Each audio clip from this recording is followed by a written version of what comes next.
when you're operating it. This will be step number 28, and I'll show you how to align yourself with the machine. You must be sitting so that your right arm is in a straight line from your elbow to the handle. I think you might have to move your chair a little bit. If you're not lined up right, your hand should be coming off the handle to where it's coming in a straight line back to your elbow and shoulder. Is it? Yeah. Okay. You feel comfortable? Yeah. Okay. If your chair is too high, you'll have to saw the legs off. Clay, can you show them the height of the chair that Leah's sitting on? It's much lower than a regular chair, probably about 2 to 3 inches lower. If you try to sit on a high chair while operating these machines, you'll end up with all kinds of medical problems. I've known people that have had to resort to surgery from trying to sit too high and bending over, working 8 hours a day on these machines. So be sure that every time you sit down at the machine, you line yourself up right and that you're sitting to where you're perfectly comfortable. We're ready to go to step number 29. Step number 29 is starting to practice and trying to stay on the paper. Leah has already placed 2 pieces of typing paper under the foot. She's put the foot down with the foot lever in the back of the machine. Now, put your left hand over to the side out of the way, Leah, or put it in your lap or any place that you want to put it, but just don't put it on that paper. Okay. Power switch is on, and you're ready to start sewing. I am. So press down on the treadle and let's see what you can do. Go slow, and just try to stay on the paper.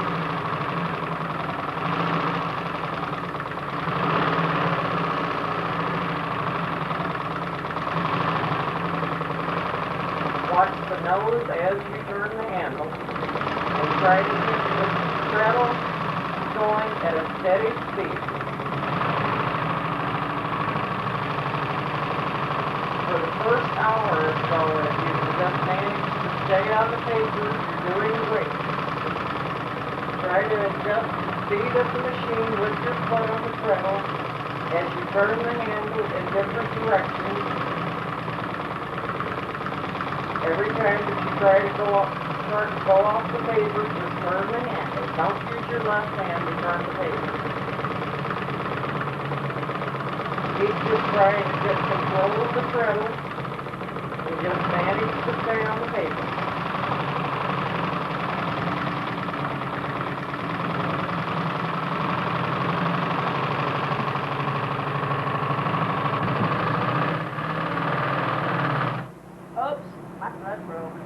Okay, stop the machine and retread it. Now you don't have to turn it off, just raise the foot. Now turn the handle the other way. Turn the wheel the other way always. Okay. Yeah, you turned it towards you. The wheel always goes over to the back away from you. Okay. Be sure the eye is out of the way.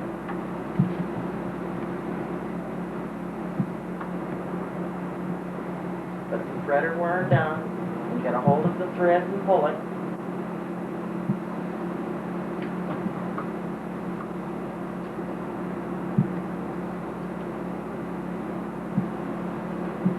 How come I can't get this in there?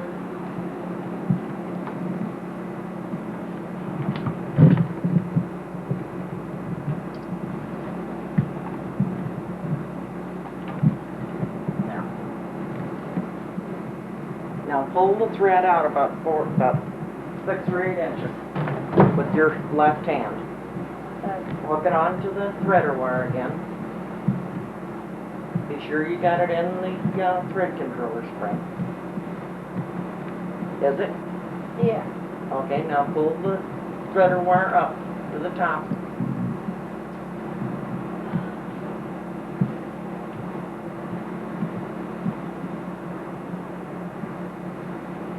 You're going to have to learn how to do this because you're going to do it over and over again while you're practicing. Okay, you've got the thread to the top. Uh-huh. Okay, now raise the foot, pass the thread or wire from back to front. Okay. Turn the handle one complete turn around, ending with the aim to the back. Always end with the handle aim to the back. Okay. Hold the thread tight. Turn the wheel till it picks up one stitch.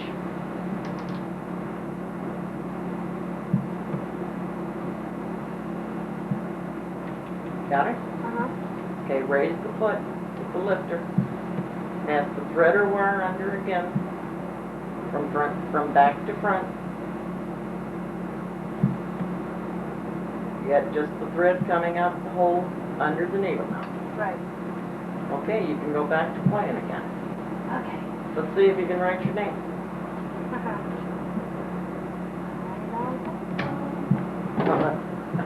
You might surprise yourself. Turn the power on. That helps.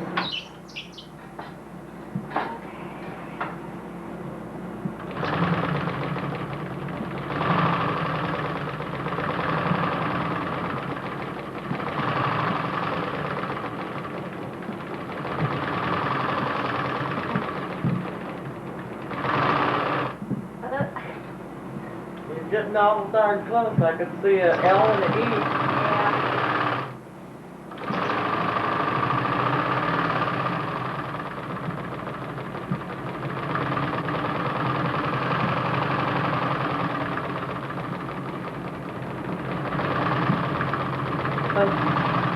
I haven't taught you how to break off yet. I'm going to show you how to go from one piece of paper to another. Just slide the other paper in to the side and keep going.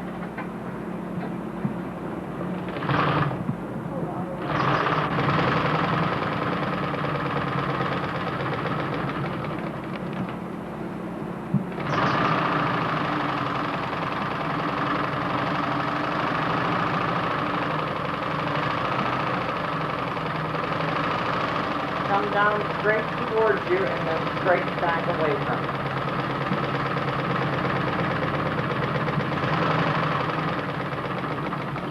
If you have a problem getting the machine to come straight towards you, you'll probably need to move your chair just a little bit more to the left. You may not be quite lined up right. Go ahead and see if you try to write your name again.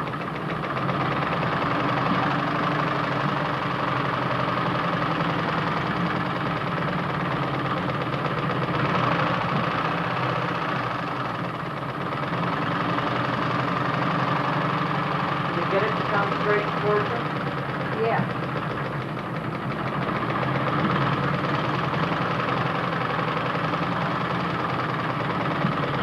Watch that left hand. I'm watching. Oh. She's trying to write her name. She's almost. She's got the L-E-A. Can't get that H. Okay, let's stop for a minute. This is step 30. And it's an additional explanation of the relationship between the handle and the nose. Okay, The nose is located in the center of the column of the parts on the face of the armhead.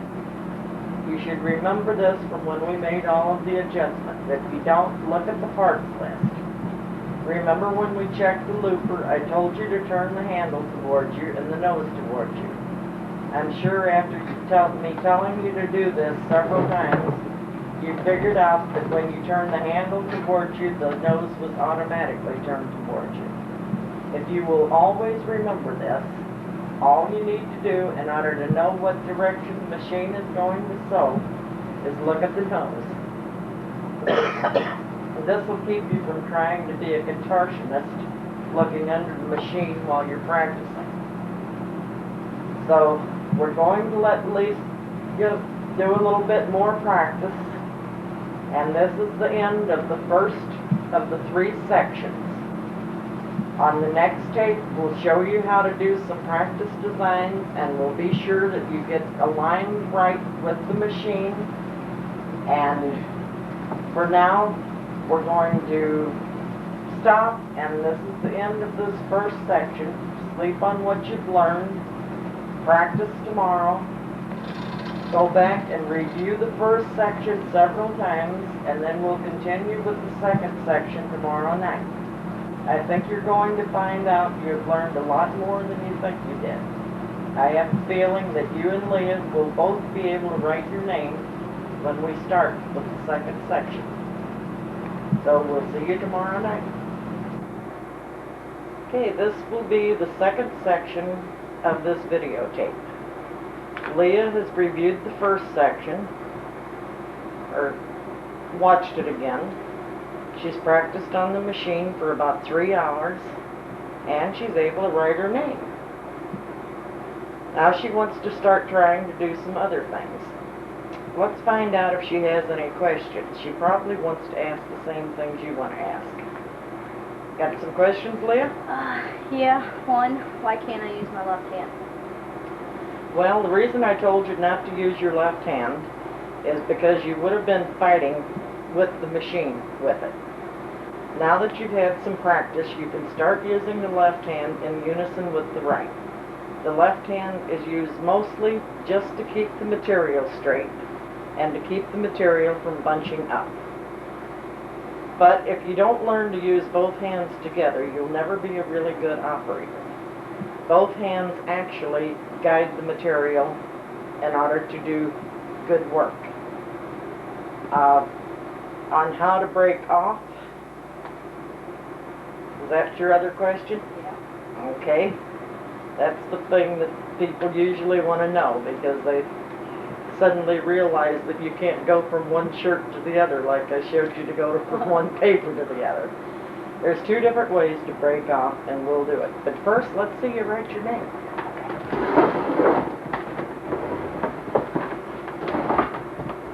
Got yourself lined up, right?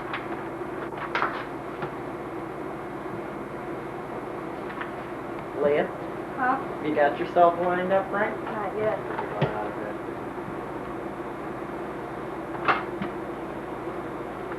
Okay, now I do.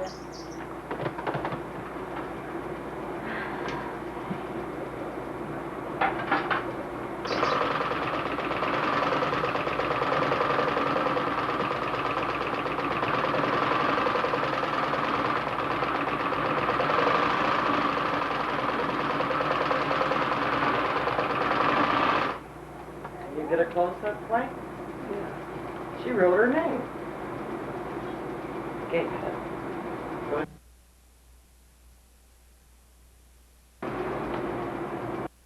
Okay, Leah, come on down a little bit further on the paper and write your name again.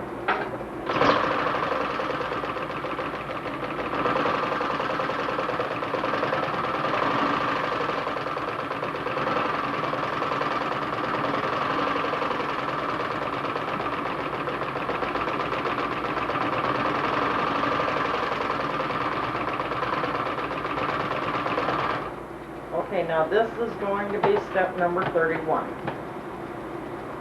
How to break off the thread to go from one thing to another. Turn the handle so it's aimed to the back, Leah. Okay. Now, turn the wheel with your right hand till the needle goes down and comes back up and the foot is down. Okay. Okay, now reach to the back and raise the foot. No, on the top of the machine, other hand. Oh, yeah, okay. Yeah. Now reach underneath where the thread goes from the thread controller spring to the looper and pull towards you about 2 inches. Now with your right hand. Okay. Now with your left hand, take the paper and pull it towards you until all of the slack is taken out. Okay. Okay, now hold your finger at where the stitch is coming out of the paper. Take your right hand over to the wheel. Hold tight so that let me explain what's going to happen. When you do this, you're holding the thread so that the needle is going to pull the thread up into the nipple and break it.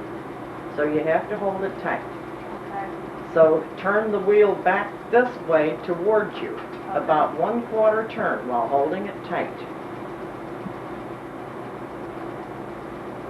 The needle should break the thread. Don't go all the way, only 1/4 turn. Okay. Did the thread break? Yeah. Okay. Now sew a little bit more and let's do it again. Didn't break on the bottom though. It just dropped the stitch. See, you didn't break the thread. So do it again. Let's get it right. Write your name again.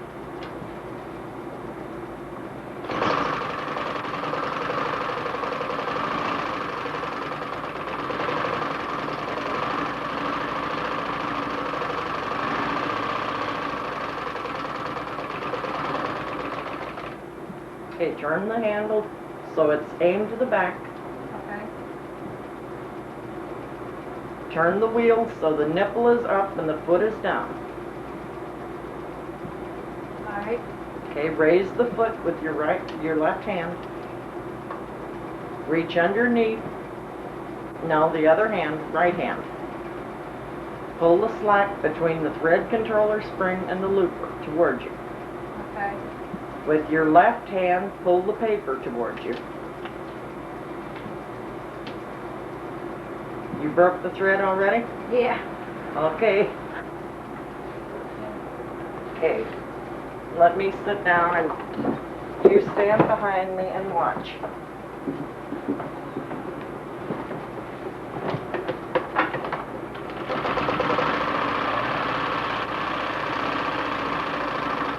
End with the handle aimed away from you. Raise the foot and the back, hold the paper, reach underneath between the thread controller spring and the looper, give it some slack, pull it out to where you're at the end of the slack. Right. Hold your finger and pull tight. Then turn the wheel back 1 turn. The needle pulls the thread up into the looper and breaks it to where you just have the thread coming out. Now let's see if you can do that.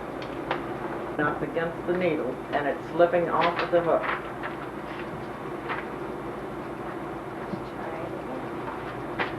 We'll give you one more shot at this and then we're going to go on to something else. Okay. Because I think they're learning faster than you are now. Probably.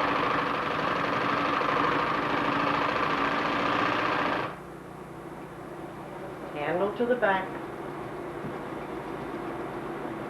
Nipple up, foot down, raise the foot, slack, look, just a little slack underneath. Pull the paper towards you.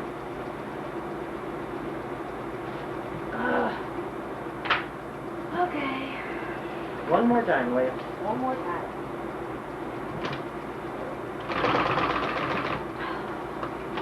This is not my night.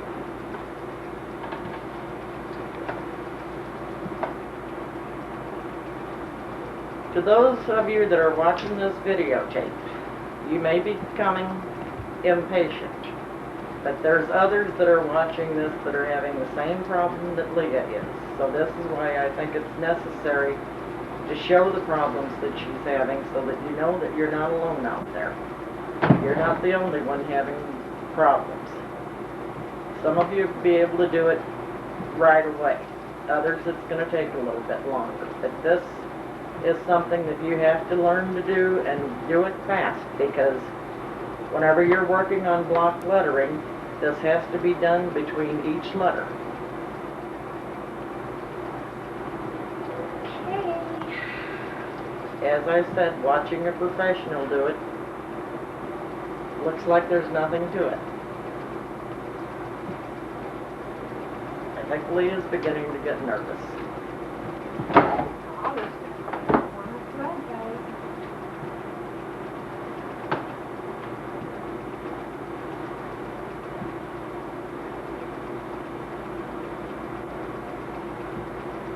gonna get it this time. Oh. Okay. One more time.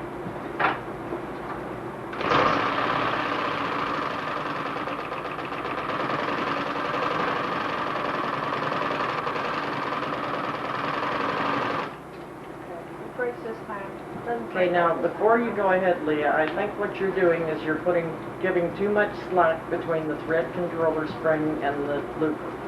You just want to pull it about 2 inches towards you. Okay, so make sure that the foot is down, the nipple is up, turn the wheel. Raise the foot. Give it your slack, and then at the same time pull the material towards you with your left hand. When all the slack is taken up, stop. Okay. Now pull as hard against the needle with the thread as you can. Okay. Then reach over and turn the wheel back a quarter turn, and it should break the thread. Yay! Got it. Got it. Okay, now make some more loops on the same paper, Leah, and I'm going to show you the second way of doing that same thing.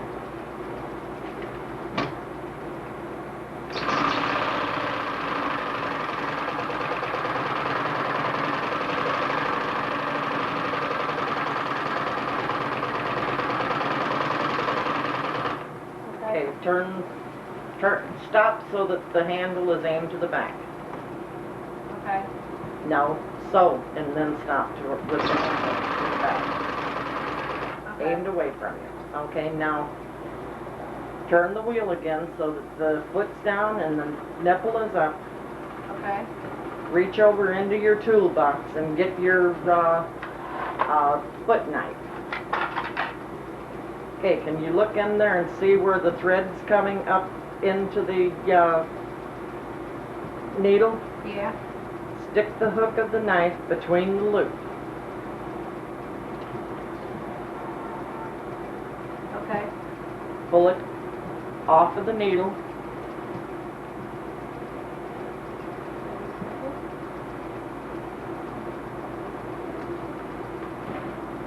Okay. The way that you should do it is just hook in there, Uh-huh. get the thread off of the hook, pull it up, and cut it. Okay. Now, you want to try that again, and you show them how to do it. Okay. Well, Clay, can you come in for a close-up on this?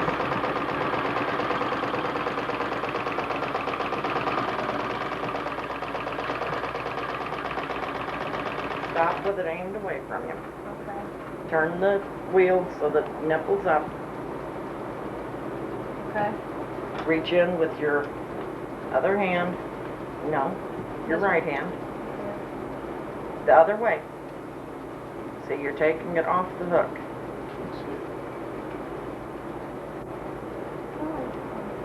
There.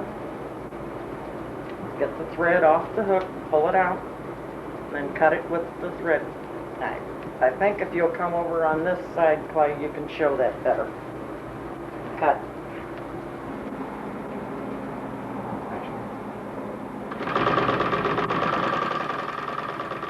Okay, we're going to show Leah doing this from the other side of the machine so you can see a little better. Okay, Leah, turn your wheel so that the needle is up. Now take the hook, go in under the needle from the back, the other way. Hook onto the thread.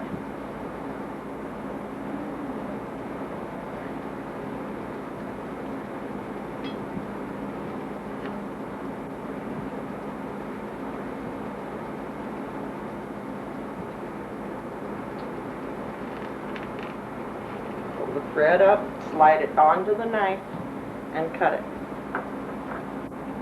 Now, Leah, let you get up and let me let the professional show you how to do it a couple of ways.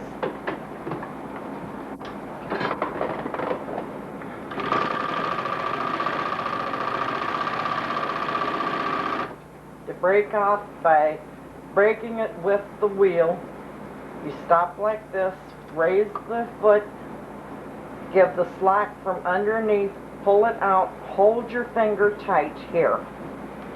Turn the wheel back 1/4 of a turn and the thread breaks.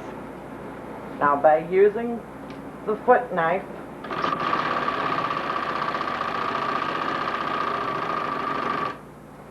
stop exactly the same way.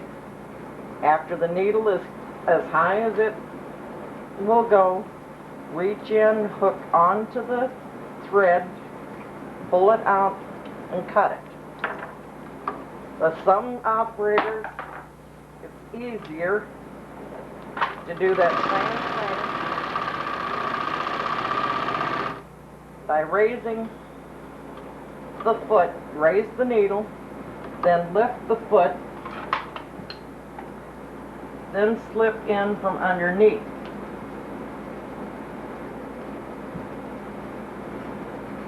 Get the thread and cut it. Either of the 3 ways will work in order to get you from one letter to the other. But by using the first way, you'll find that it's much faster, and eventually that's the way that you will do it. Leah, sit back down and we'll go on to step number 32.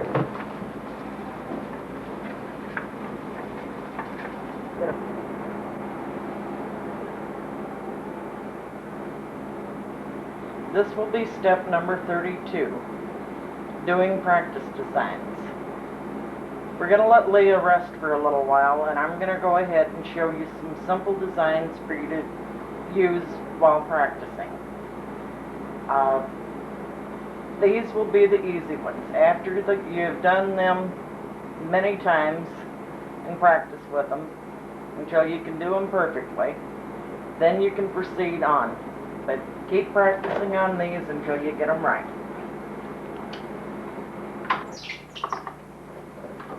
First will be circles.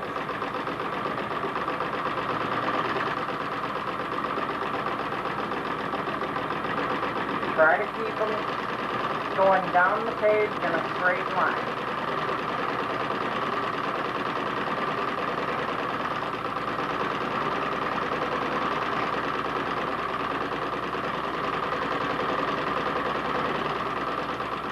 And then turn around and try to go back and put a circle in the space that you left when you were doing the circles coming down.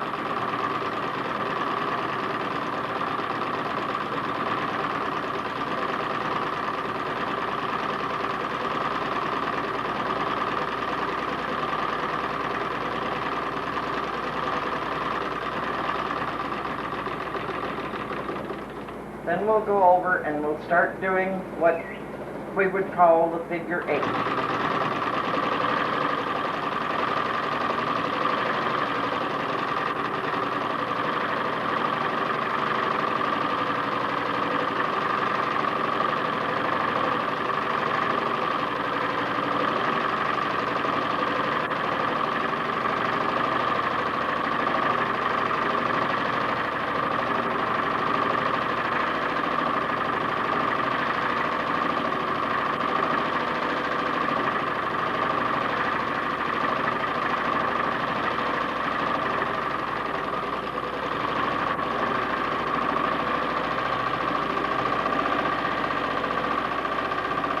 The faster you go, the easier they get.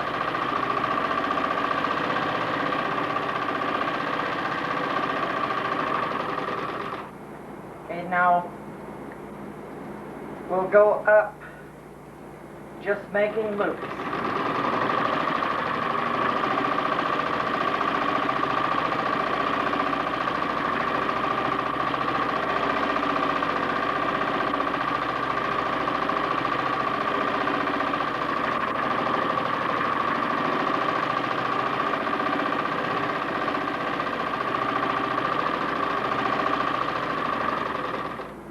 Remember that you're watching a professional and you're not going to be able to just sit down the first time and do this.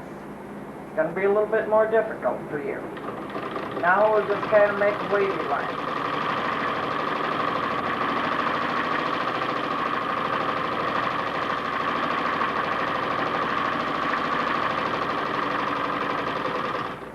Now we'll turn and see if we can go back and make a design out of those.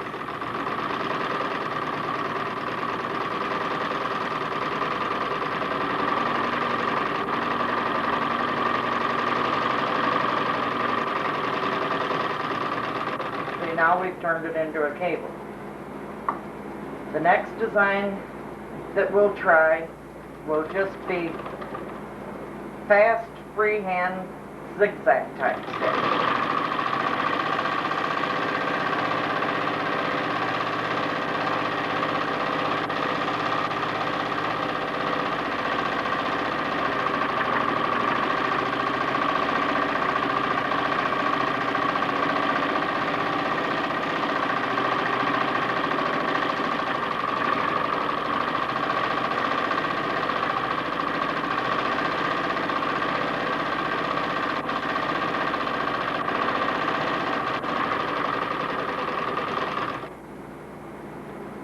Keep trying to do those designs until you can get them to where they look perfect, and then you can proceed on to the next step. As we're going to do will be step number 33. Step number 33 will be doing repetitive designs. You should practice doing the designs on this page freehand also. Don't mark them on the paper and try to follow lines yet. Keep doing them until you can do them easily without hardly even thinking about what you're doing. This practice gets you to where you're at ease with the machine, and it's very necessary for hand, eye, and foot coordination.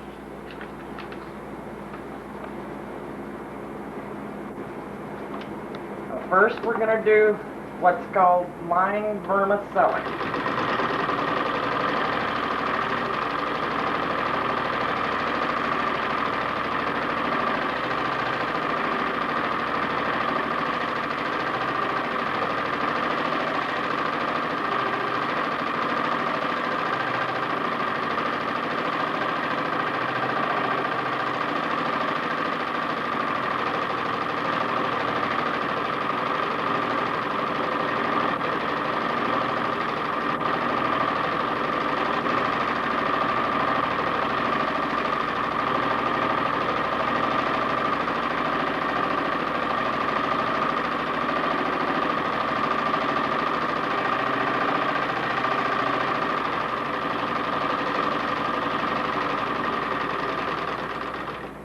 Now we'll do another one that would be kind of like ocean waves.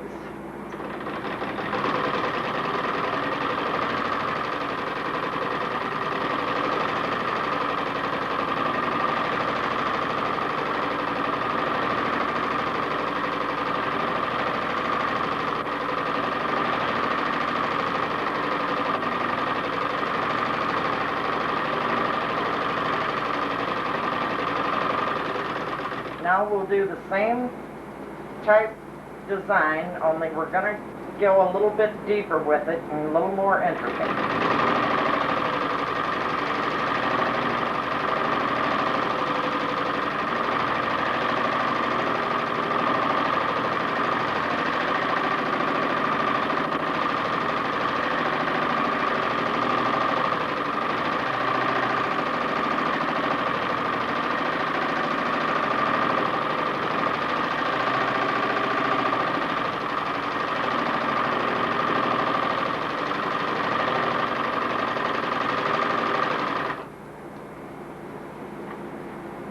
The next one that we'll try will be making a straight line but putting a leaf on each side of the line.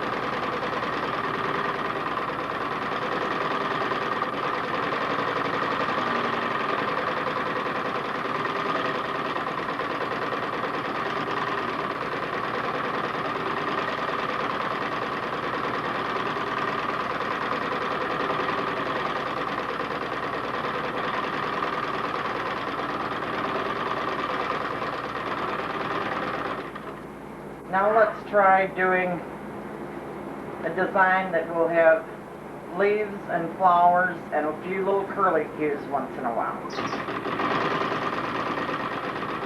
First the flower.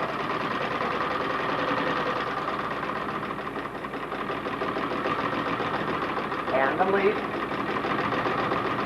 And the curlicue. Flower.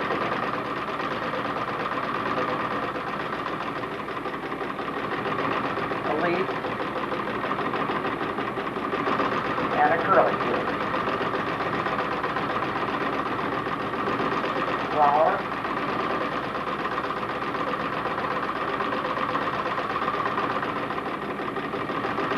A leaf. And a curlicue.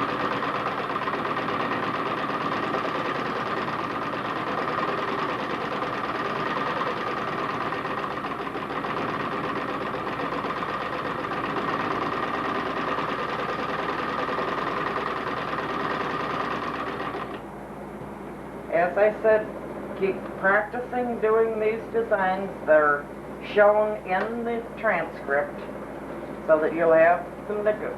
You have something to look at when you're doing them. And keep working until you get them as close to perfect as you possibly can. Now we're ready to go on to step number 34.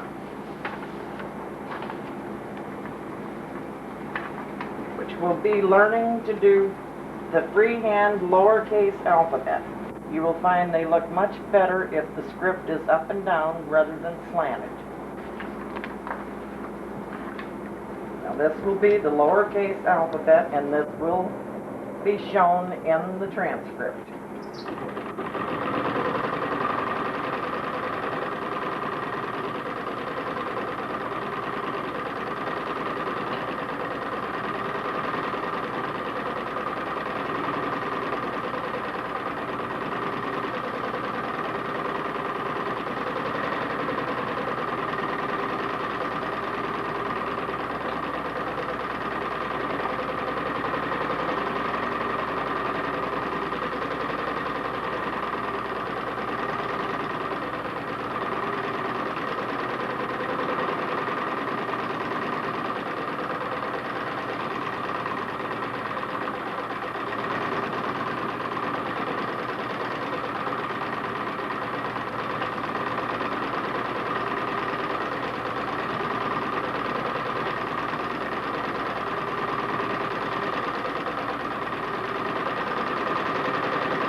Stop and break off and go on to the next line.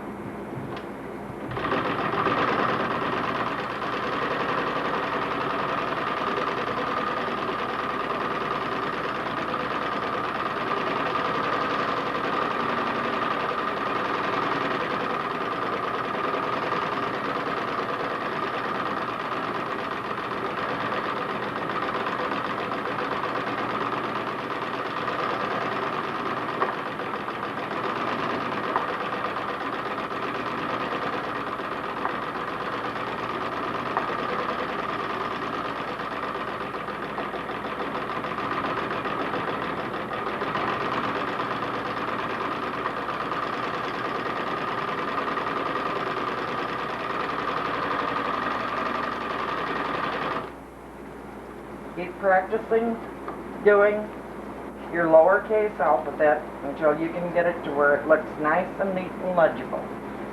Whenever you do names, though, be sure you dot those I's. I'm not going to do it tonight. The next step will be step number 35.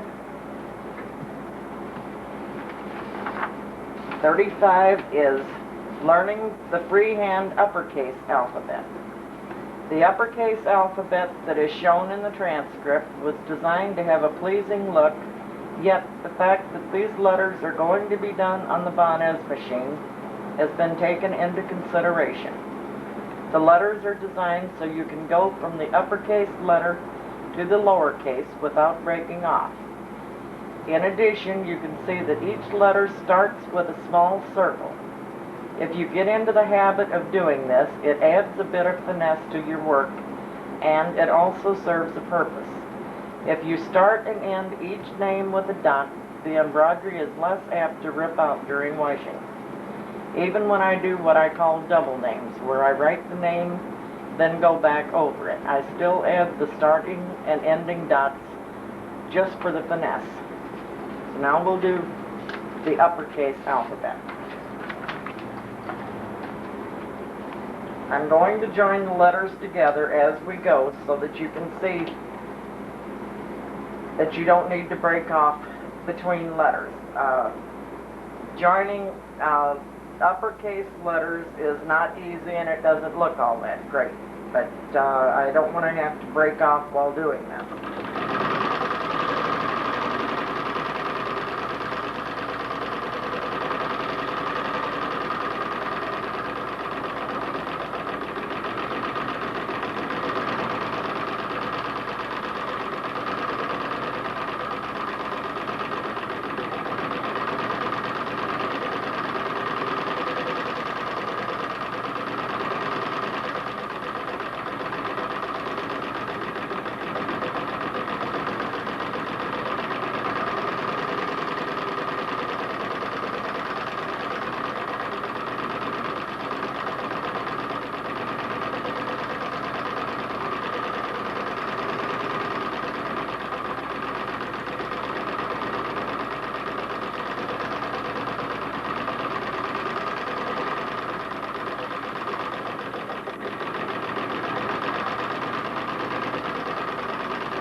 Break off to go to the next line.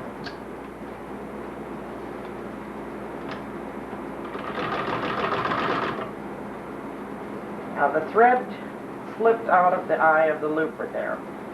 When you're practicing especially, you're going to have this happen to you many times. Just unthread it from underneath and put the threader wire back in and rethread the machine. Leah's about ruining my threader wire.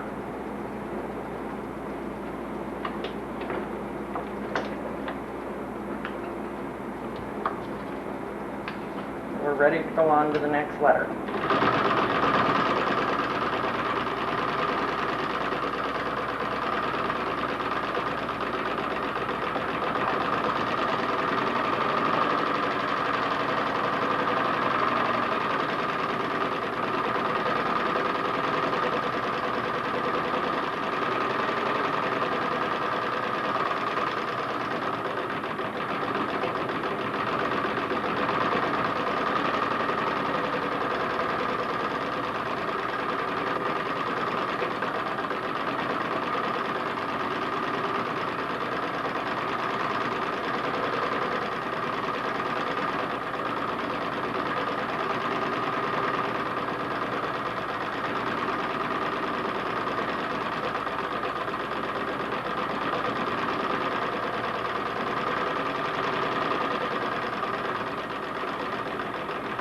The P is a tricky letter.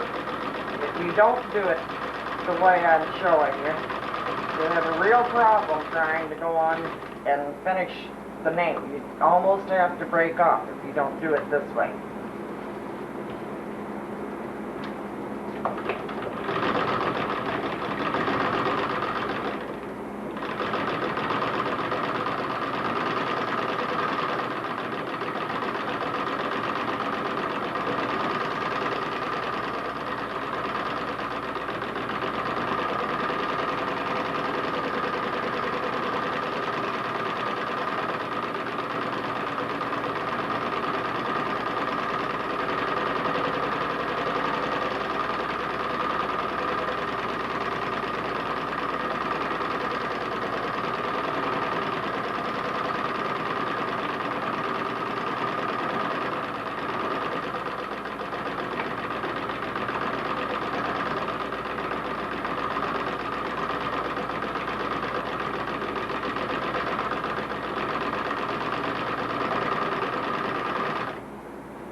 diagram that's shown in the book will look a lot better than the letters that I've just done freehand. Please remember that I'm on camera, and I do expect you to do your freehand lettering to where it looks a lot better than this. You just have to keep practicing. Practice makes perfect.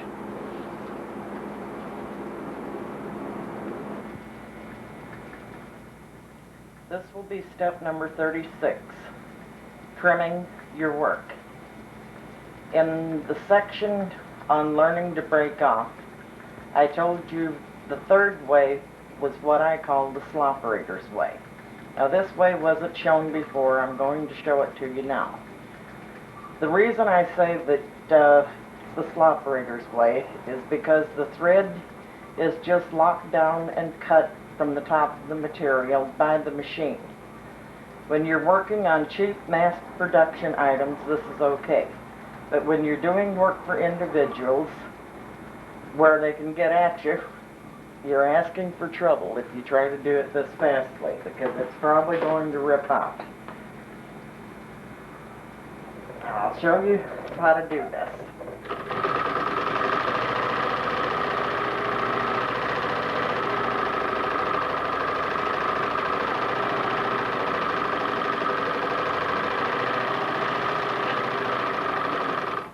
Make a dot at the end of the work. Stop with the needle up, but just raise the nipple to where it's barely off the material. Raise the foot at the back, turn the handle one complete turn around, and pull the material away. The thread is cut to about 1/4 inch, which you can just leave for the cheap type work, and the machine should still be threaded. I think that my thread may have completely slipped out. Good do, I'll show you next. There's some operators that learn to break off the right way, which is by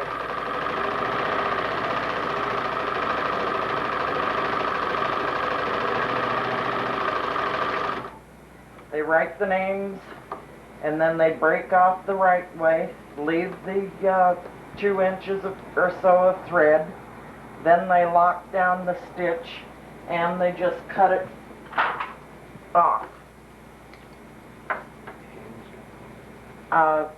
When you do that, you're asking for trouble also, because when these garments are washed, eventually the names or letters will start unraveling, and you're going to have a very unhappy customer. To avoid this problem, write the name on whatever it's going to be on.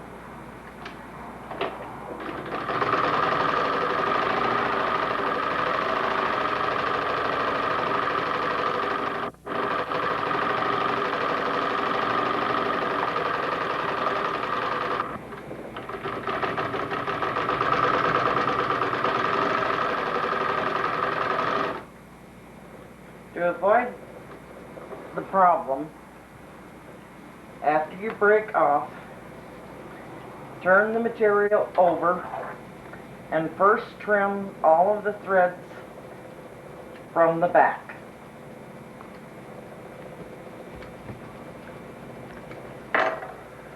Then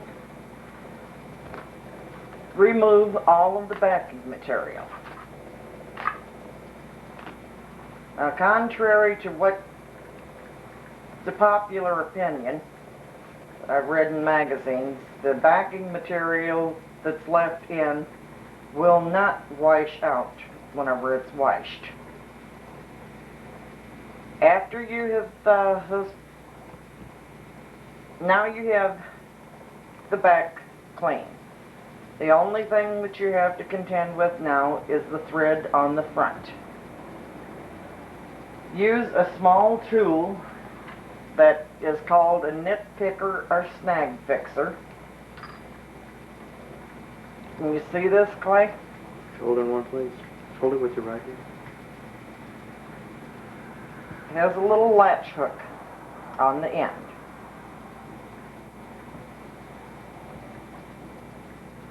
Yeah, we got a good shot. Okay. I call them pull-through needles.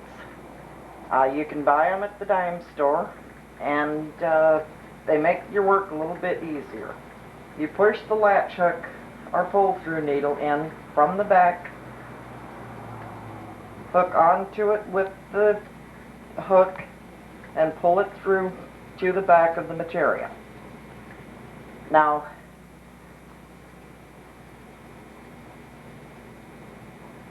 after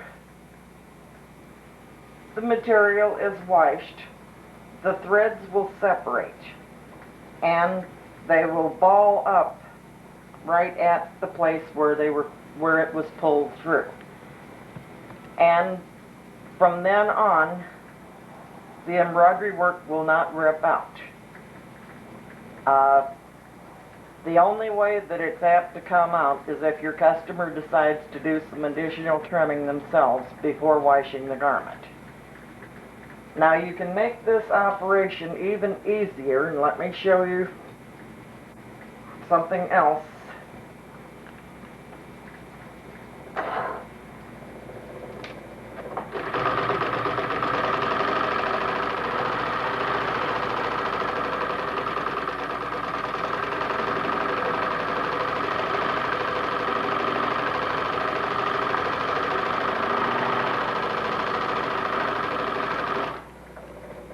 Write the name and break off, same as normal.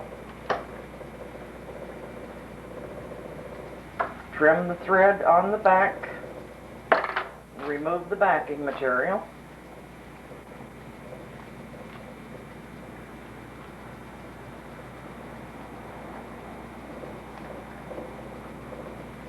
And then instead of having to go in from underneath like I did with the needle with the plastic handle on it that I just showed you, I take and melt the plastic off of the needle and make it to where it has a point at one end and the hook at the other end. Then all I have to do is put the needle in beside where the thread is, push it down, put the thread into the latch hook and pull it through. They're simple to make, these needles. Doesn't take hardly any time, but they'll save you a heck of a lot of time whenever you're trying to go through and pull threads through on a whole set of bowling shirts where you've got 20 or 30 letters on each one. So that's the end of step number 36. Be careful with these needles because since they're so small, they're very easy to lose, and you go out of your mind searching for them if they drop on the floor. Okay.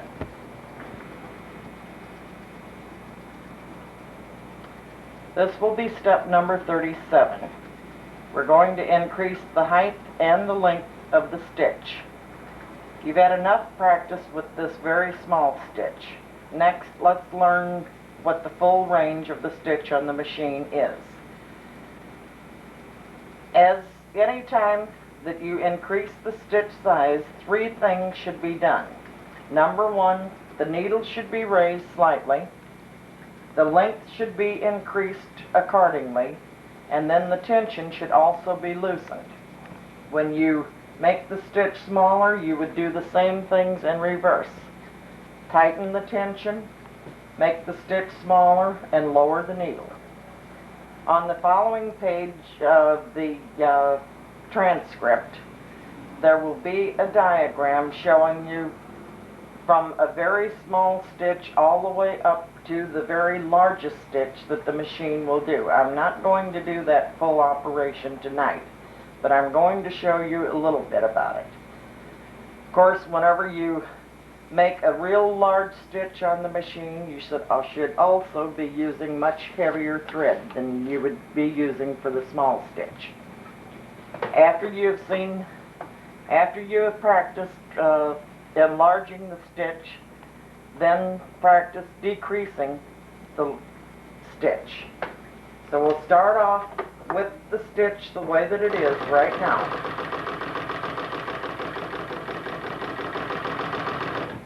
Now we're going to make the stitch large enough by increasing it that you'll be able to see a difference in it.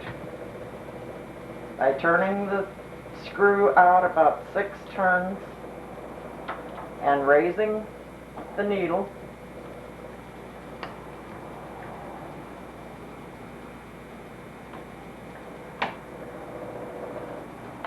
and loosening the tension underneath, you'll be able to see a big difference in the stitch the machine is producing now.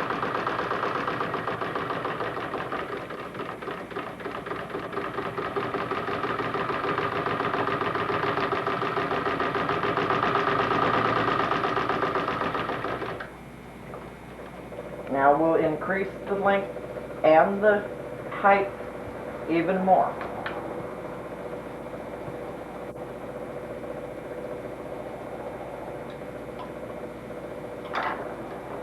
Raise the needle again.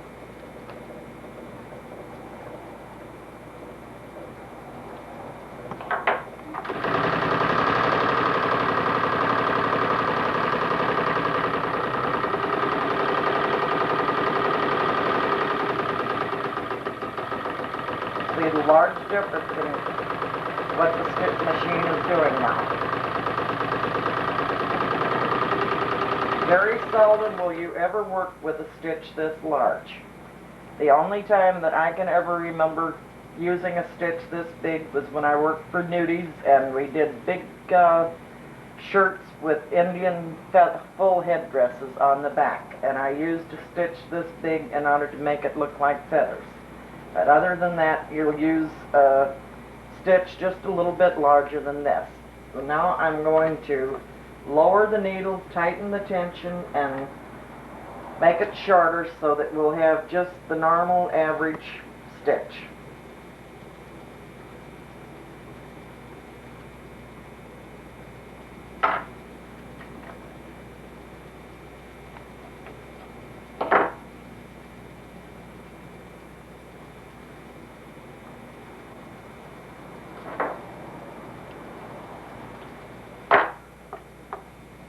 Don't forget to tighten the tension when you decrease.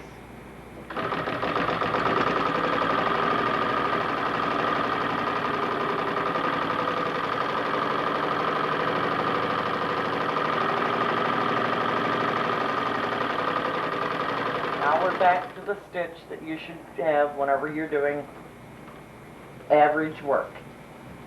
Okay. This will be step number 38.